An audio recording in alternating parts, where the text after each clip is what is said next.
My name is Justin McClure, and I'm here today with Will Sloan. And you're listening to the Important Cinema Club. And today, we're talking Chuck Norris. Hey, have you heard? Behind Chuck Norris's beard, there is no chin. There is only another fist. That is a very funny joke, Will. And I invented it all by myself. No, folks, we're talking about Chuck Norris on this episode. Probably America's, for a while, most popular action star. You know, you showed me a clip of Chuck Norris on the David Letterman show in like 1980, and Letterman was talking about how, you know, you're kind of considered the heir to Bruce Lee. And then I also this week saw an episode of Siskel and Ebert where they did a focus on martial arts films. You know, they did their Siskel and Ebert take on the genre. It was exactly what you expect it would be. It was like you had Bruce Lee, and then there was a lot of, you know, Bruce Lee, all those ripoffs. And then Chuck Norris came along and brought a little energy and vitality back into the genre. And by that, they meant he was white. That was the America Pilled perception of Chuck Norris and the martial arts genre. Like, imagine going to a double bill of a Chuck Norris film and then Dirty Ho. Like, and then you watch a Chuck Norris and you're like, that's what I like. That's real American action. Well, actually, that Letterman clip of him talking to Chuck Norris was kind of getting me mad because, like, Letterman mentions Bruce Lee and Chuck Norris is like, well, you know, I like to think my pictures have a little more substance to them. You know, there's a little bit more emotion. The plot is, wrong on every single fucking count. And it's like, I don't think Bruce Lee's movies are great or anything. It's just, actually, on every single level, Fist of Fury has more going on in it than any of these movies. Yeah, we famously, not famously, talked about Bruce Lee's films and been kind of agnostic towards the film. He is better than the films are. Yeah, he is. I mean, Bruce Lee is magnetic. You love watching him, and that he rises above the filmmaking that surrounds him. And now, slow way. Yeah, now imagine boring films that also have a boring star in them. Okay, sorry, we're getting ahead of ourselves. Typically, when we do an episode on any subject, I end up with a greater appreciation of the subject. Typically, 99% of the time. We're in Ron Howard territory here. This is the 1%, because I am leaving this week liking Chuck Norris even less than I did when the week started. I think that you maybe had the opinion of most of the world, which is like, Chuck Norris, not very good, but I'm sure he did what he did good somewhere. Oh, sure, and think some of those movies are probably fun, right?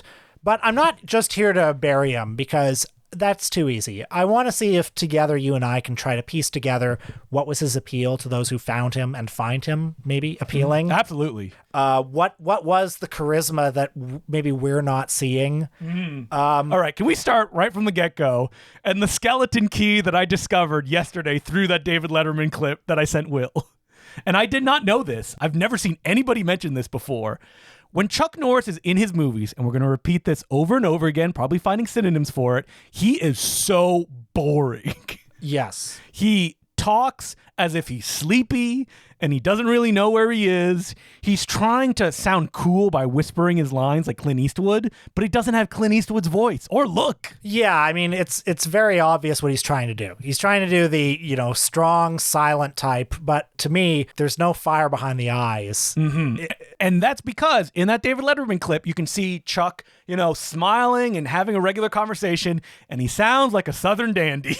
That's right. He sounds kind of like this. Yeah. Oh, my stars and garters. That's how he talks. Yes. Now, if he had just acted that way in all of his movies, I don't think he would have had the success that he did. So you think Team Norris said to him, tone down? Absolutely.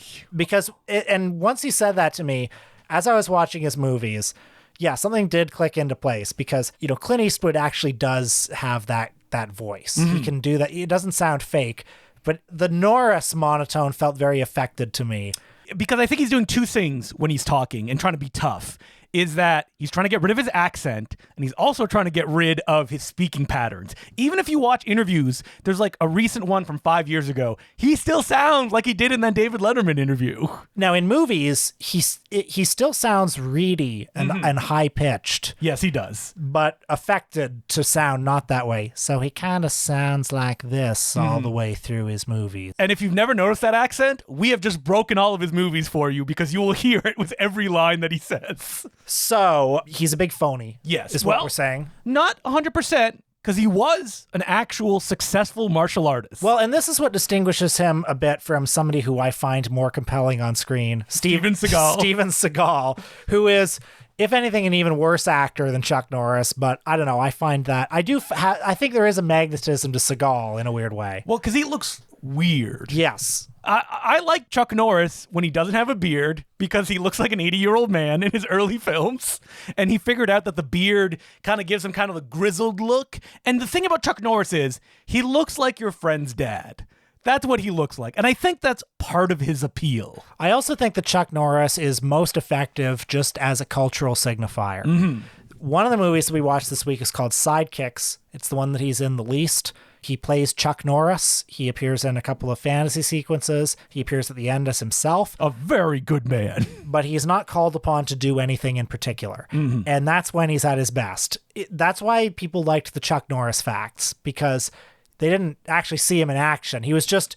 They saw the face, the beard, and it's just, he's a signifier of like a kick-ass guy. Those facts, the memes that were going around, were originally Vin Diesel facts, and then the person changed it to Chuck Norris.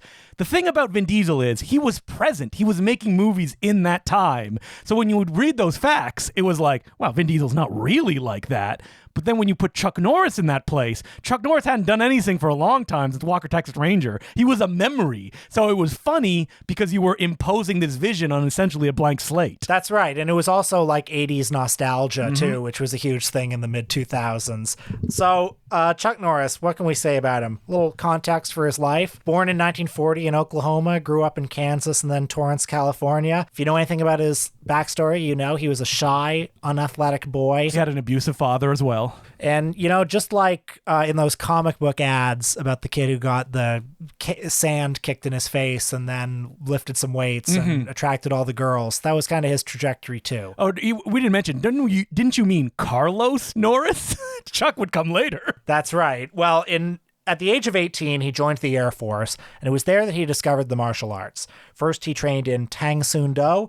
Later, he founded Chun Kuk Do form, which translates to Universal Way, and has also been called the Chuck Norris system. There's some really funny rules. And through that system, if you could do a roundhouse kick that can travel faster than the speed of light, as I read on a website called Chuck Norris Facts. If you look at the rules, they're very funny because they're like, oh, treat everybody with respect. Make sure that you honor your country and authority. And it's like, well, wait a minute. Your movies have not taught me to treat any authority with respect because you're always, breaking their balls and treating everyone with respect. We should say it right off the bat.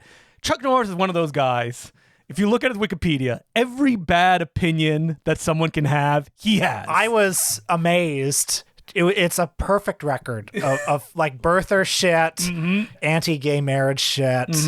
Even just like he wrote an angry letter about we can't let gay boys be in the Boy Scouts, and it's like the Boy Scouts have way bigger problems than that, my friend. Every awful opinion he's had, but listen, I'm perfectly willing to separate the artist from the art. I found it hard in this case because what else is there? There's nothing. Okay, but anyway, a little bit more about his life story. After he was discharged in 1962, apparently he applied to be a police officer. That's why he joined the army, is that he wanted to lead to being a police officer. Just to give you an idea about the kind of person who becomes a cop, folks. But anyway, while he was waiting for that, he founded a martial arts school, and that took off. He competed in tournaments. He met Bruce Lee.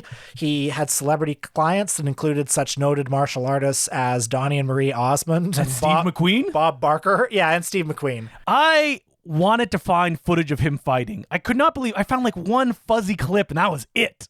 Well, his first movie in 1972 was a little movie called The Way of the Dragon. I'm sure many of you have seen it. Well, his first movie is The Wrecking Crew, where he's Guy in background. Oh, I'm sorry. Excuse me. That's true. Because where was he in Once Upon a Time in Hollywood? Because Bruce Lee was the martial arts choreographer on that Dean Martin, Sharon Tate joint. That's right. And then a couple of years later, when Bruce Lee made his third big action film in Hong Kong, and he needed a big bad to fight at the end at the Roman Coliseum, who did he call but Chuck Norris? And then Chuck Norris did his greatest scene of any movie that he's ever done. Unquestionably, I think. Put him next to a very charismatic guy, and at least you have one charismatic guy to look at. Hey, man, his chest hair does a lot of that heavy lifting that then gets ripped off by Bruce. That's fun. And I also think it's fun fun in that movie when he's like, dying at the end and he's making the faces and doing the mugging. I think that stuff's good. But you can imagine that Bruce Lee, a guy who is very conscious of his image, very conscious of how he appears on screen, is probably saying, let's get a guy who has no charisma and have him next to me. What do you think? Is that a fair conspiracy theory? Maybe he was just impressed by Chuck's martial arts skills. Let's give him the benefit of the doubt. I'm sure he respected Chuck's martial arts skills, because if there's one thing I respect about Chuck Norris, the man could kick. Yeah, when you see him fight in the movies, if you can see what he's doing. Not enough. No. But when he does fight, he's good. I don't understand this about martial artists that are appearing in movies, is that you can feel them or their team being like, hey, he's not just a martial artist. Let's just have him shoot guns. Let's have him drive cars. And you're like, that's not what I came here for, man. You're not a 70-year-old Jackie Chan. You got to do what we wanted to see you do. Well, his appearance in Way of the Dragon, of course, led to other work in the Hong Kong film industry. He's in Lo Wei's film of the following year, The Yellow-Faced Tiger. Now, I know that we said we're going to watch it, but I was like, Will, don't watch it. He's not the lead. He's the villain in the movie. Released in the U.S. as Slaughter in San Francisco. I think it's also been called Karate Cop. I have a VHS under that title. It has a great painted poster that makes it look like Chuck Norris is the star. It was released in the United States like 9 years after to capitalize on his stardom. But his first starring roles were Breaker Breaker in 1977, and then more crucially, Good Guys Wear Black. Which I was surprised to learn that no one wanted to distribute Good Guys Wear Black, so they four-walled theaters and put it out that way. And it was a bit of a hit, right? Yeah, it was a hit. Have you seen that one? Yes, I did watch it for this podcast. It's a fine kind of like spy, convoluted drama. The best thing about it is that Chuck has not taken his sleepy guy persona yet, so there's still like a oh boy kind of like lilt to his voice. Well, when that movie came out, the biggest martial arts movie, the one that everyone had seen, was Enter the Dragon, and that was a movie that sort of combined Eastern martial arts stuff with Dr. No, an American spy movie stuff. And do some of those early Chuck ones, like The Octagon, do they kind of follow that template a little bit? The Octagon is more Enter the Dragon, but you do get some kind of like spy light shenanigans in some of his films. Like An Eye for an Eye has a lot of that, like, oh, he's kind of a detective, but there's silliness that's going on, like the guy that plays Oddjob in the James Bond films. Professor Toru Tanaka appears in a bunch of his movies as a villain. But you also get in these early films, the filmmakers realize, we're stuck with Chuck in this. Let's try to surround him with character actors. For example, like An Eye for an Eye has Christopher Lee as the villain. Richard Roundtree is in it. I can understand the logic behind wanting to do this, but all it does is like hold a mirror up to Chuck and let the audience know he's bad. He cannot deliver dialogue. Now, he famously said this himself, that he wasn't, a very good actor. When asked about David Carradine's martial arts skills, a famous quote where he goes, David Carradine is as good a martial artist as I'm an actor. Right. And then when you see the two of them together, you realize how much more important acting is. Yes, absolutely. I mean, if he had made kind of like just fight movies where like he fought every 5 minutes, maybe I could recommend them, and also where they tried to make him speak as little dialogue as possible. Oh my god. Okay, so there's A Force of One in 1979, The Octagon in 1980. That was a pretty big hit because it also was like kind of riding that ninja wave. I don't know if Enter the Ninja had come out at that point. If it did or not, like that's what made Chuck Norris. And something very important to remember, and this is expanded on in that great book, These Fists Break Bricks, that came out recently, which is all about martial arts movies and culture in America. 1973, Enter the Dragon is a huge hit. There's that first wave of movies like Five Fingers of Death that are big theatrical hits. And then after 1974 or 75, basically it was only black people and minorities going to see martial arts movies in theaters. Now, there was still a market. There were still people who wanted to see them. Like, the kids loved them when they started showing on TV in the 80s. The kids loved to watch them, but it was regarded as like, that's a black thing, Yeah, I don't want, things that are not white. Can we get a white guy in there doing these things? Yeah, and martial arts movies sort of became, if they were not already, in the popular imagination, sort of like Class A and like dangerous, if anything. You go to one of those theaters that the black people go to see them. So Chuck Norris came along and made it safe for white people again. And I think that's very important to remember. I mean, you look at some of these movies, A movie like, I don't know, Invasion USA or whatever, the missing in action films, they are reactionary movies for sure. And just as Bruce Lee was there was a certain amount of nationalism in Bruce Lee's early movies. Fist of Fury, with its plot about, the Chinese fighting against the Japanese in the Second World War, that movie was a hit all over the world because minority groups could and other underdogs could sort of project themselves onto it. Bruce Lee was the champion of all underdogs. Well, along comes Chuck Norris in the 80s, and he's the champion of all overdogs. He's like the white guy with a pickup truck. He has a farm. Yeah, he's the Yellowstone of the day. Yeah, and he's going back to Vietnam, and he's going to win it this time. Mm-hmm. That's what he was. So I don't like him for that reason too. I think it's interesting though early on that the filmmakers didn't know what to do with Chuck, that they're trying to find some mixture to like get him charismatic in some way. Like Steve Carver, who made An Eye for an Eye, which is a pretty straightforward kind of Chuck spy, kind of shenanigan movies. Steve Carver clearly realized, okay, this ain't working. So when he made Lone Wolf McQuade, his answer was, I'm going to try to make this a spaghetti western as much as possible. Right. So this is a movie that's shot in Texas, made to look very much like a Clint Eastwood, Sergio Leone landscape. I mean, they got an Italian composer who does an amazing Morricone, maybe liable for lawsuit soundtrack. And I mean, I don't know what the point of summarizing the plot of this movie is. It's David Carradine's a bad guy. There's arms shipments. That's all that matters. Yeah, and Chuck's got an ex-wife who's very understanding and a daughter who he loves. There's problems around. You can fill it in. Now, too much emotion in this movie. I think the first 8 minutes before Chuck opens his mouth work in this movie. I agree. Because you get he's sweaty and dirty. He looks kind of cool. And then there's, I think, horse smugglers, which he just brutally murders. And he's introduced to the villain standing as they fire bullets and they just ricochet all around him. The camera and the music are doing a lot of work. Oh, yeah. Yeah. I mean, maybe if you were there, you would look cool under those shots and stuff like that. Maybe I would.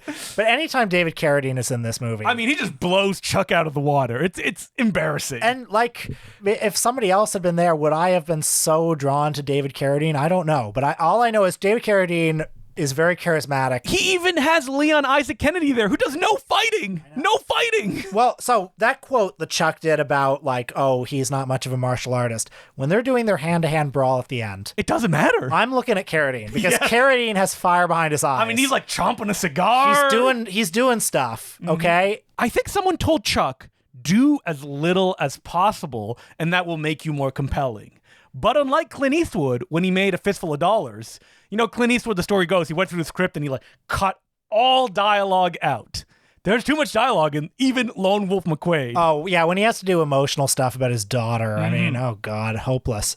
But yes, to be a minimalist doesn't mean that it's artless, Like Clint Eastwood in any of his movies, in any of those spaghetti westerns or in the Dirty Harry movies, he conveys a lot in his eyes. He conveys a lot with a smirk.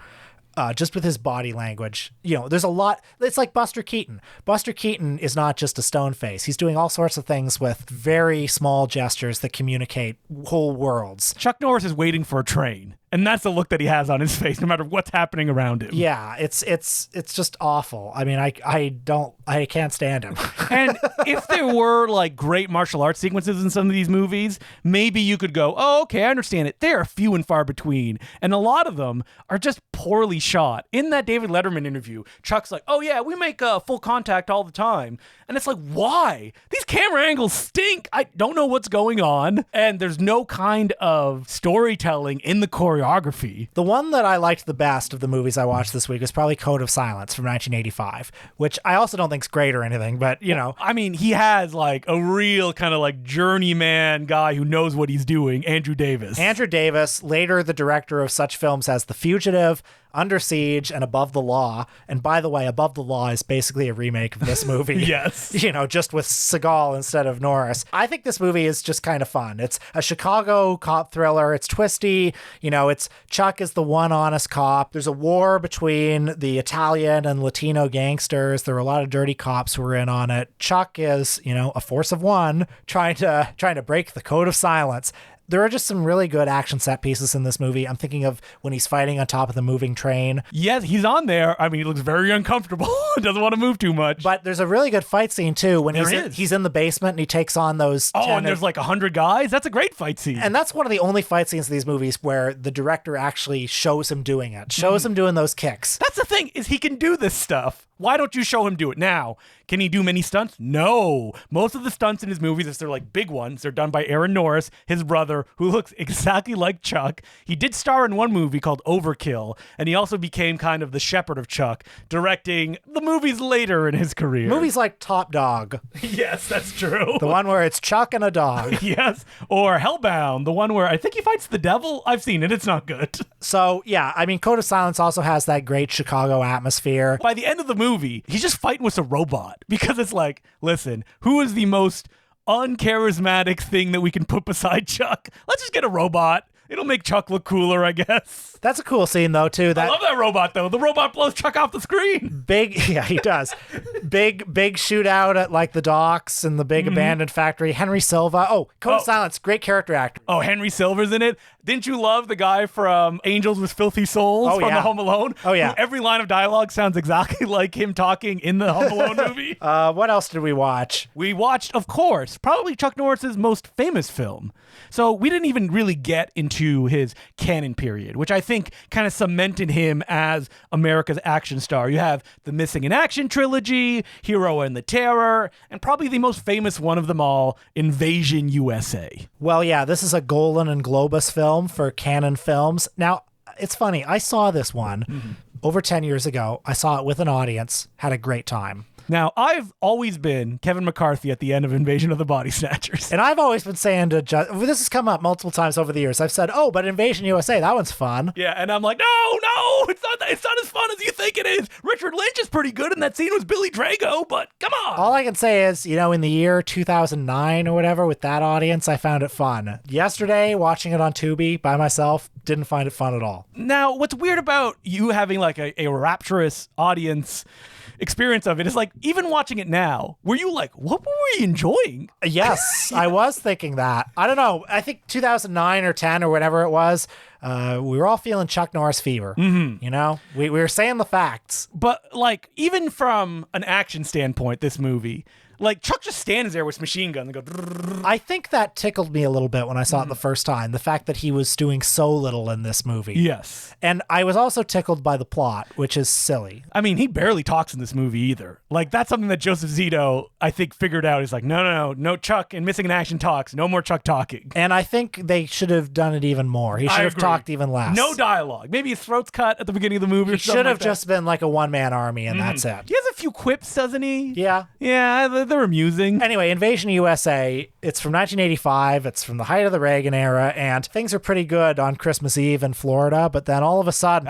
those Cuban terrorists! The commies storm the beach, and the communists begin a full-scale takeover of the United States. Now, I was very amused by the opening scene, where you see a boat of refugees coming from Cuba. Like, finally, we've gotten help! I know, and they're in a boat. They're like, America, he's coming up by the shore. And then they're greeted by a boat of what looks like American Border Patrol. And they say, welcome to America. And I thought, that's funny. That certainly wouldn't happen for a bunch of Cuban refugees. But then what would probably happen does, that they just shoot them all. They shoot them all, and then you find out it's actually the communist invaders.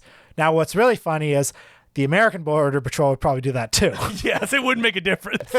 They wouldn't be welcome to America. But anyway, yeah, the communists take over America, and you don't hear much about what they believe. They just hate freedom. Yeah, they hate freedom. I think that there's a lot of signifiers in this that people really enjoy. Like Chuck Norris's all-jean ensemble is fun to look at. That's right. This is kind of, when you think about Chuck Norris, this is the image you see. He's like wrestling with gators or crocodiles. I don't know which one. He's got a gun in each hand, which I don't love. He has like that cool boat, but they don't really have a big action scene on it. Like, this is the thing every time I watch this movie over and over again for multiple reasons. Many podcasts have been done over the years on this movie. And like every time I'm like, Chuck isn't even doing anything. Like the first action scene, he jumps out of a building and that's it.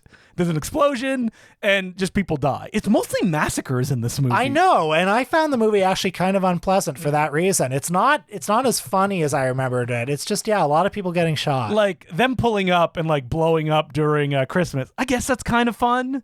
Maybe just the idea of, oh my God, terrorists in America. And that's wild. And even in the second half, when there are all the tanks on the streets. Yeah, but Chuck is not even involved in that stuff. Instead, it's Chuck and the big bad doing this cat and mouse gunfight shootout in this nondescript office building. It's so cheap. You really feel the Golan and Globus budget in this movie at times. Like, it's just like, it feels almost like the Golan and Globus offices themselves they shot in. And I would say, as a communist takeover of America movie, it's a little underwhelming. Mm-hmm. Like, let's see New York get capsized. Let's see DC. But people love this movie. Like, you look at Letterboxd and people are like, so much fun. Maybe we had to be there. Like, when it came out, I don't know. Or when I saw it 10 years ago. Yeah. I don't know. Maybe I'll see it with a crowd one day. I don't think you'd have fun. You wouldn't have fun with a bunch of normies like cheering. Everyone is enjoying it though. I don't know. Maybe Chuck's, time has gone by. I will say though, on the Loose Cannons podcast, where me and Matthew Kumar went through all of Cannon's films, we watched Missing in Action 2 and were shocked at how much we enjoyed it. So if there was one Chuck Norris film I would recommend, I did not recommend this to Will this week, it was Missing in Action 2. Well, I'm done with Chuck for a while. Yes. I've overdosed on this man, but I will say I kind of liked Sidekicks. I like Sidekick, and that's an Aaron Norris joint too. Right, so this one is from 1993, I believe, and it's really just a kids movie, family film that Chuck guest stars in. It's so funny. The kid has posters of like The Hitman, an R-rated Chuck Norris film in his bedroom. Yeah, so it's a, just a pretty gentle family movie. Jonathan Brandis, who fans will know as being the star of Ladybugs with Rodney Dangerfield. And The Never-Ending Story, which is probably his most famous role. Yeah, I think he's good in this movie. Yeah, he's solid. He's just an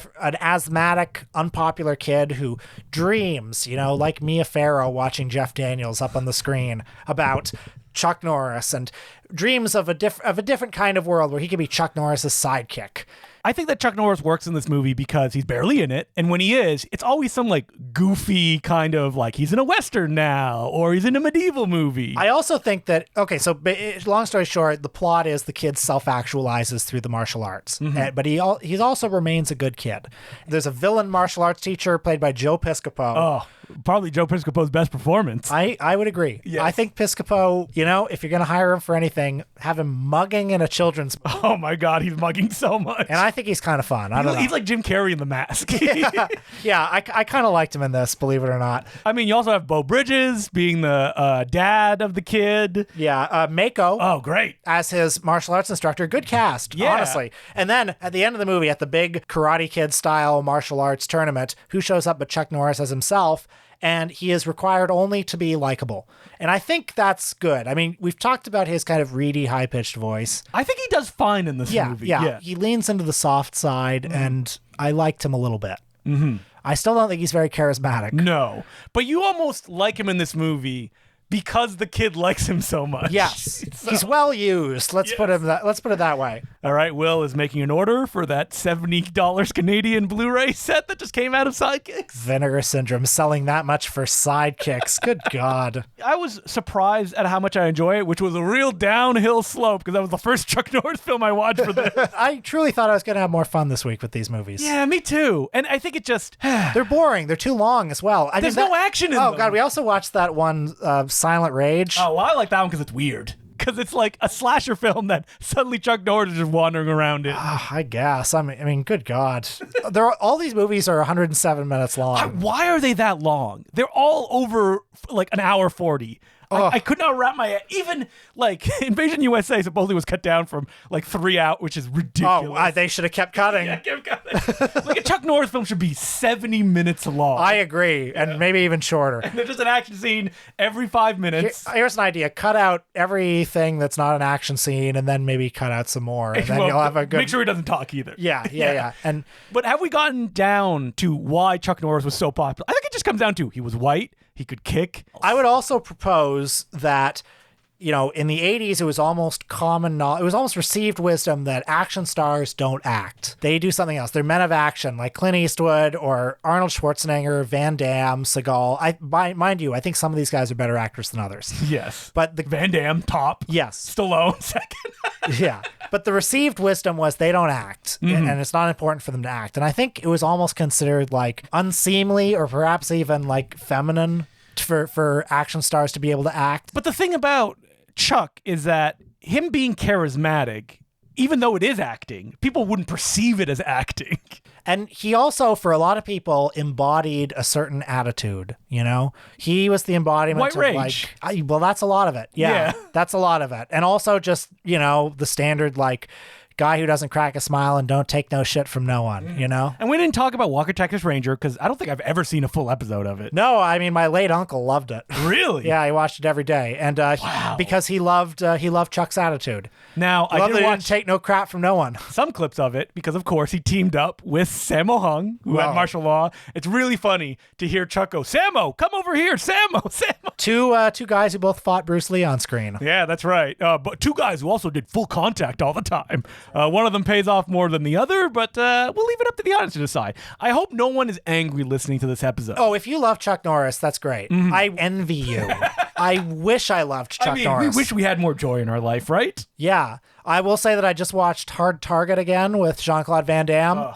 So fun. Yeah. Is Van Damme fun in that movie? That's the question. Or is it John Woo style? Oh, Van Damme's fun. He's so fun. I think it's a great marriage. My name's Chance because my mother took one. Yeah. So good. I think the style in that one, John Woo's slow-mo with Van Damme's goofy faces. Like him jumping up on like the motorcycle and like fire. It's just fun to look at Van Damme. Two great tastes that taste great together. So I would recommend that one instead. Yes. I mean, what's interesting about Chuck, though, is that he never had a career resurgence. Like, maybe he was just unable to. Like, he did appear in The Expendables 2. Well, but do you remember when The Expendables 2 came out, he was apparently very upset because the movie was rated R. Yes. And he has since been born again. He is not for violence in movies. So he can't make movies, period. I mean, I think that would hamper you as an action star if you won't be in an R-rated movie. I did look at like, oh, maybe we should watch this like weird born again horror style film starring Mike Norris, son of Chuck, with Chuck appearing as kind of like a Jesus-like figure in it. I do kind of want to see that. Maybe as a future Patreon episode. I don't know. You're done with Chuck, though. You're done. Well, I might make an exception for that one. I'll be back. I'll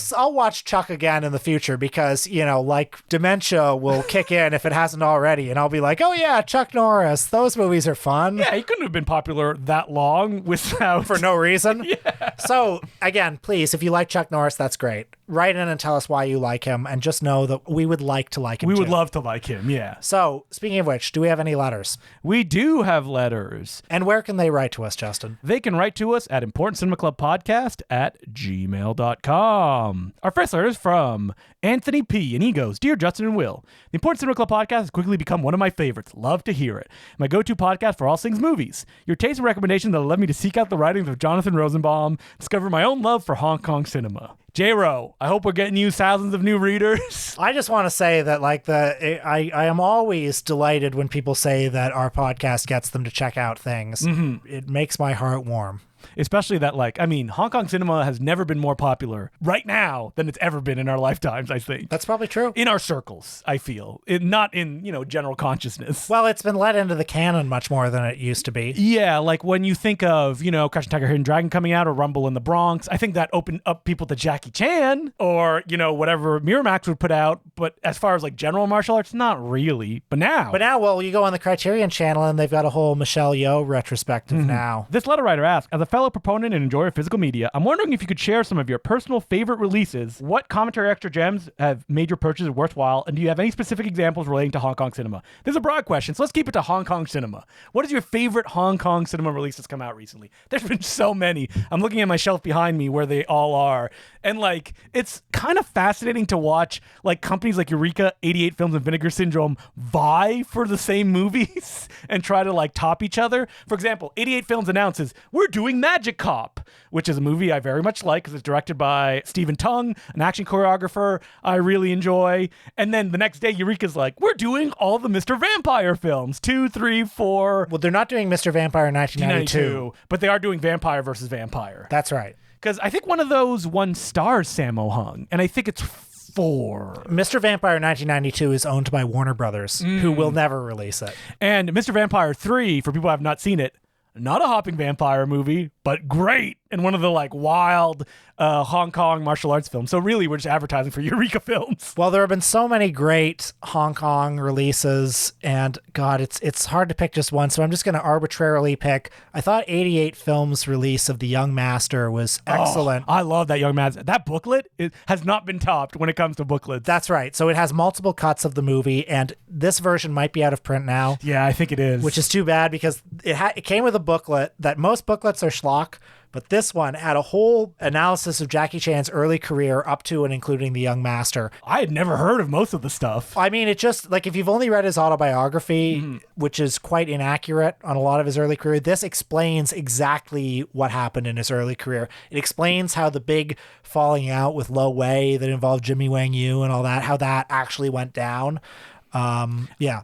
If I'm looking at my shelf right now, it's behind Will, trying to figure out what is my favorite one, and trying to also pick out why it's my favorite. Like, for example, I love that The Seventh Curse got a big box set from 88 Films, but to pinpoint like one specific thing on it that I'm like, oh, this, raised it above, the other times that I watch it. That's more difficult. I will say that 88 Films' release of Dragons Forever, whether it be the Blu-ray or the 4K that recently came out, has new subtitles by friend of the podcast, Dylan Chung, that like completely change the movie and make it so much more watchable, so much more funny as well. And it's wild how like subtitles that I talked to Dylan, I'm like, how long does it usually take you to write subtitles? And he was like, usually about a month to do a translation. I'm like, oh my God. That's because he writes it as if he's like writing a novel and he wants to get it as good an experience as he can for other audiences. He did the same thing with Stephen Chow's Forbidden City Cop, which he wrote the subtitles for, which, I mean, those subs are tough because that's all Cantonese wordplay, but Dylan did his best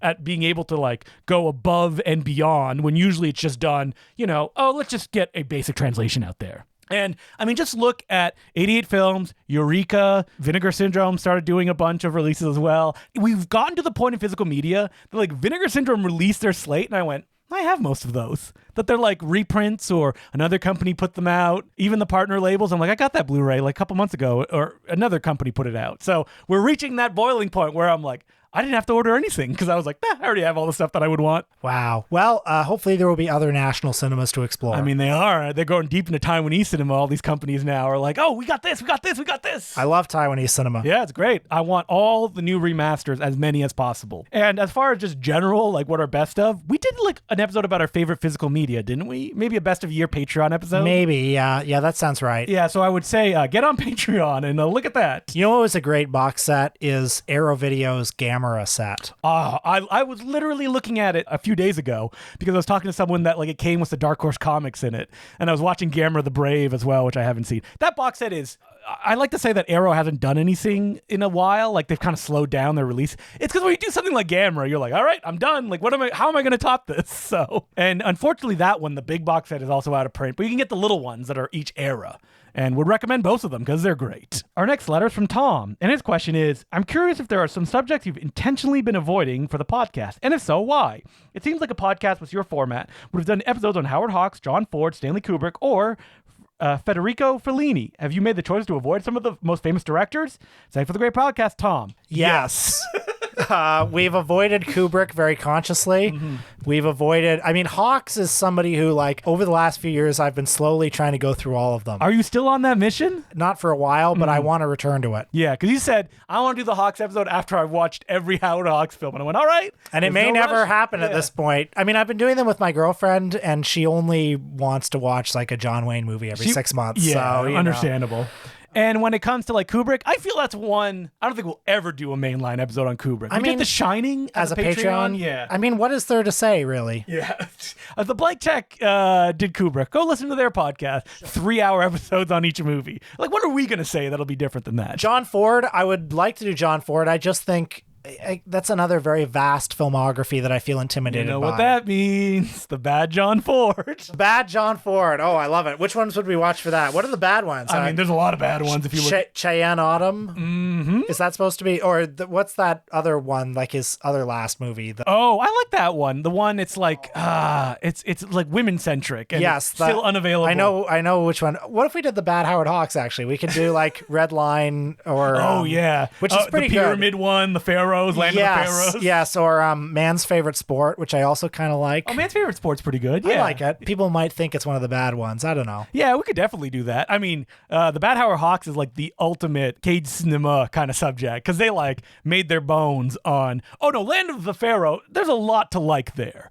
Or wait, was it cage cinema or was it there was like the Hawksians, which were like the other group? The Hitchcocko Hawksians and exactly. the I don't know. Yeah, I don't know. Rest in peace, all of them. They're all gone now. But we'll get to these things eventually because, as per usual, we will do every topic under the sun. And Kubrick will be the last one. So, what is our Patreon episode this week, Will? Well, we are looking back on the AFI, the American Film Institute's 1998 list of the 100 best movies of all time, and we are deciding what stays and what goes. Now, this was very fun because in the middle of the episode, we decided that directors can only have one movie in this list, which is where most of the conflict well, not conflict, but discussion comes out of. And along the way, I mean, this is a list that is very flawed. Yes. If anyone who's seen it, they know it's flawed. And it's also a list that comes from a different time in the canon. I think by the end of it, we only had like 40 movies left or something like that. Yeah, so check it out. Mm-hmm. And then next week, what are we going to be talking about? We're going to be talking about Jolene Compton. Who is that? I have no idea. She's a filmmaker whose pictures were very difficult to see, which includes the kind of new wave inspired Stranded, which she actually stars in, and The Plastic Dome of Norma Jean. Now, The Plastic Dome of Norma Jean is one that our pal Peter saw years and years ago, and he had to like see it like on a moviola or something like that, and he was like, it's amazing, I can't wait for it to get out there. It played right when the pandemic hit, and then it seemingly disappeared. And then Flickr Alley, in conjunction with UCLA Library, just quietly put it out on Blu-ray a couple weeks ago. So we will be talking about both of those movies, including she also made a third kids movie. And it's fascinating that like a filmmaker like this, just 2 films, I think one of them was self-funded, and then just gone. No one really talks about her. I mean, you had never heard about her before. And these films are very interesting. Someone described her second film, The Plastic Dome of Norma Jean, as a female-centric downer version of Cash Flag Jr.'s Wild Guitar. Oh, yeah. So there will be some interesting stuff to talk about there. So until next week, my name's Justin DeClue. I'm Will Sloan. Thanks for listening.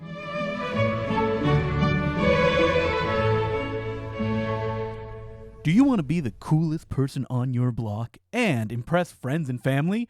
Then you should listen to the Bay Street Video Podcast and learn the new and notable movies that are coming out every week, recorded at a brick-and-mortar video store in Toronto, Canada. The show features Mark Hansen, the product manager of the Bay Street Video Store, and Justin DeClue, that's me, going through all of the new movies that are released on physical media every week. Don't collect Blu-rays or DVDs? Doesn't matter. Give it a listen anyway, because you will learn about all the odd films that are coming out, new, old, classics, wild DTV films that you have never and would have never heard about if you didn't listen to the Bay Street Video Podcast. Bay Street Video Podcast is available where all good podcasts can be found. Subscribe now. So it was the big festival that we all care about. The one that happened, Berlinale. I can't even say it. Yeah, the Berlin Film Festival. Yeah, that's right. That's right. I mean, a lot of fun stuff was happening there. Johnny Toe was just fucking talking trash. That's right. About Chinese censorship. Mr. Steven Spielberg got a Lifetime Achievement. Yes, and this is what I wanted to talk about, is that Steven Spielberg, during a press conference, said, my next project will be adapting Stanley Kubrick's Napoleon as an HBO miniseries. Now, wasn't Cary Fukunaga going to do that? Oh, yeah. Cary Fukunaga is having his own issues. Yeah. So I don't think that'll be happening. Okay, so Steven Spielberg doing another Kubrick project. How do you feel about that? Good. Yeah, why not? Yeah, I think that's fantastic. I mean, AI is one of his best movies. Oh, I love AI. So good. I'm hardly the first to observe that there are certain differences between Kubrick and Spielberg.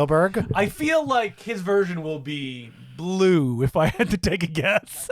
Like visually blue? Yeah, because he's working with a cinematographer that makes all of his movies blue. Yeah, that's true. I think one of the things that's interesting about AI is seeing these two very different sensibilities mixed together. Mm-hmm. Going into the Brundlefly machine and something beautiful coming out. AI what's really fascinating about, did we talk about it on an episode before? I don't think we ever did. have. Yeah. Is that like that kind of like sentimental Spielberg is not clashing, but kind of heightening the downer Kubrick energy, especially the ending where people are like, well, I don't like that ending. It's like, that's the point. Like, it's like the anti-Steven Spielberg ending. It's interesting when you think about, something like Barry Lyndon. Well, look, all of Kubrick's movies are they don't hate humanity. Mm-hmm. They just have a kind of God's eye view of humanity. Cold is the term you're looking for. I guess, but you remember how Barry Lyndon ends with that caption? I forget the exact wording, but it's like, rich or poor, whatever, they're all in the same place now. Yeah. And I feel like that's very different than Spielberg's attitude. Spielberg is very up with humanity, I think. Absolutely. Or kind of, that optimism that's been rotting, the multiplexes, et cetera, et cetera. I see Jonathan Rosenbaum for more information, but even though he loves AI. Right. But all those movies like Amistad or Schindler's List, they're ultimately about like, historical atrocities that, a couple of good people came and solved. Mm-hmm. Right. Mm-hmm. And I don't know a lot about Kubrick's proposed Napoleon film. Well,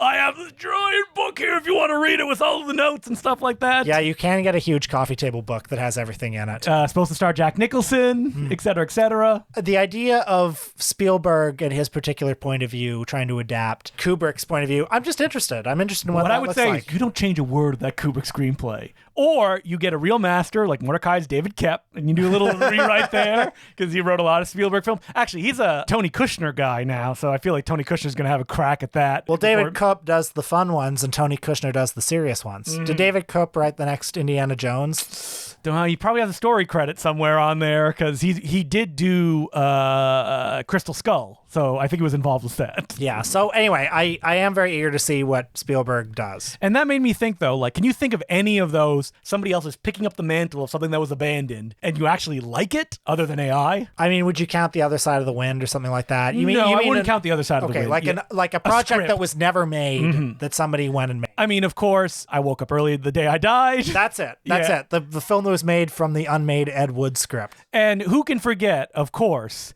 the completely forgotten version of Orson Welles' The Brass Ring. Yes, by, Hickenlooper. Yeah, George Hickenlooper. He apparently changed the script a lot. Yes, because it was rewritten by, he's the critic, he's in that channel. FX Feeney. Yeah, that's right, FX Feeney. I don't know why you would bother to do that. No, I don't know either.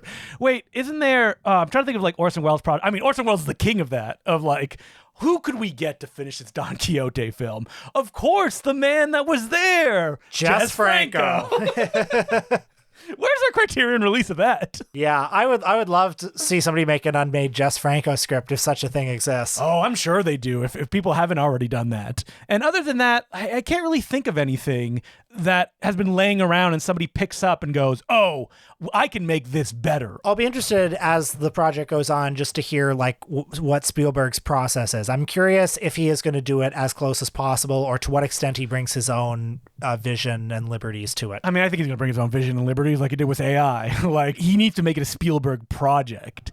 At the same time, I actually just remembered one, which is George Clouzot's Inferno was never completed, and then Claude Chabrol took it over and did it. And that is one that, like, the original, it's very far from that, because the original Clouzot's idea was that it was going to be, like, all primary lighting and like very stylized. That's not how Chabrol makes movie. So he didn't do it that way. So like when you think of these projects, would you want someone to put their own stamp or to do it exactly like it was? Probably put their own stamp, honestly, because you can't do it exactly like it was. I mean, to bring up The Other Side of the Wind again, it was interesting how one of the scenes that Orson Welles actually managed to complete the edit of was that sex scene in the car.